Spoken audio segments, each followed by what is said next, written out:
Kami nga ang judges. Yan. Correct. Kung dati kailangan pang kagatin at sipsipin ang katas ng sugarcane o tubo, ngayon naman pwede na itong ma-enjoy bilang freshly squeezed pina-summer cooler na refreshing na healthy pa. Yun, ang 2-in-1 sarap at sustansya ng flavor tubo juices. Ibibida sa atin ni Bernadette Yang ng Tubo Delight. Good morning, Bernadette! Morning. Ay, ano ba ang tubo juices na pwedeng ma-enjoy ngayon tag-init? At paano ba ginagawa ang mga yan? Mukhang may bago kang empleyado. Ngayon itatry natin yung sa lemon tubo.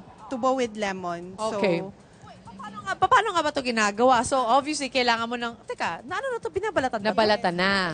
na binabalatan. Para peeled tubo cane. Ayan, so siluan nilalagay na niya. Kasama na yung lemon lalagay din Yes, sa lalagay machine. na yung machine. Tapos i-open niya. For the lemon flavored, isang slice lang ng lemon ang kailangan? Yes. And then, kasi it's tinge lang ng lemon. Parang taste lang talaga ng lemon. Oo, okay. So, hindi na Ayun kailangan... Ang dati kasi, pag kumakain akong tubo, ang takot ko is mauubusan ako ng ipin. I don't know. Correct. It's Pero ang yung bata paniniwala siguro, naman or nila, whatever. nakakalakas ng ngipin yung pagpangas naman ng tubo. Yun. Oo. So, I guess depende. Ayun. Pero ano nga ba ang health benefits? Health benefits, Ano ba ang yes. health benefits ng pag ganito? Ng tubo? Anti-UTI, Okay. lowers cholesterol, nakakababa ng cholesterol, nakakapayat. Oo. Ah, talaga? Iba Kasi yung na marami. hindi ka Bilis. masyadong magugutom.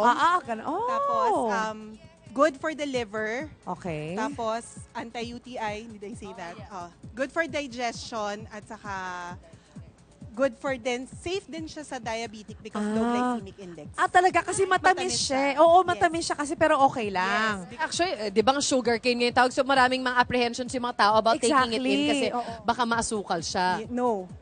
It's just 3 grams of natural sugar. So Per glass, per cup. Okay. Siguro yung mga diabetic, aralin nyo na lang. No? Pero ang kakaiba Ano yun, rito, Doctor? Correct. exact. Ang kakaiba rito, Mara, is that iba-ibang flavor siya. Kasi usually nakikita ko lang yung regular tubo, isang flavor lang. Ano mga flavors meron kayo? Meron kaming lemon, calamansi, pandan, ginger, grapes, banana, pakwan, coconut, strawberry, carrots, pineapple. Parang inubos niya Sobrang lahat ng ano dami. na maaaring pwede yung ilagay, ano? Exactly. Tapos may mga shakes din and coffee. May and- kape? Yes. Na hindi naman gawa sa tubo na. No, but we mix nag-mini-mix namin yung tubo at saka coffee. Kumbaga yun ang sweetener nyo. Yes. Okay. At saka It's sinabi mo natural. kanina na alkaline siya. Yes.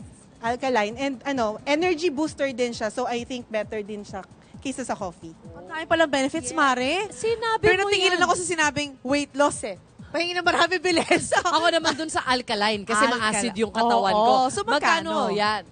Yung pure sugarcane juice, mag-range siya to 50 to 70. Pag flavored, mga 60 to 100. Tapos pag mga shakes, 80 to 100, 120. Ganun. Ayan. Hindi na masama. I mean, not bad kung at all. nagkakailangan ka lang ng merienda, for instance, di ba? Medyo lengthen ng araw mo. Ito na yung pwede mong Sabi nga ni inumin. Bernadette, di ba, hindi ka magugutom. Agad-agad. Yan. Sige, let's try that out. Refreshing pa. Pang gym, may energy ka talaga. Alam mo na. Ayan, Didiretso tayo sa gym mamaya. Salamat, Bernadette, Thank ha? you.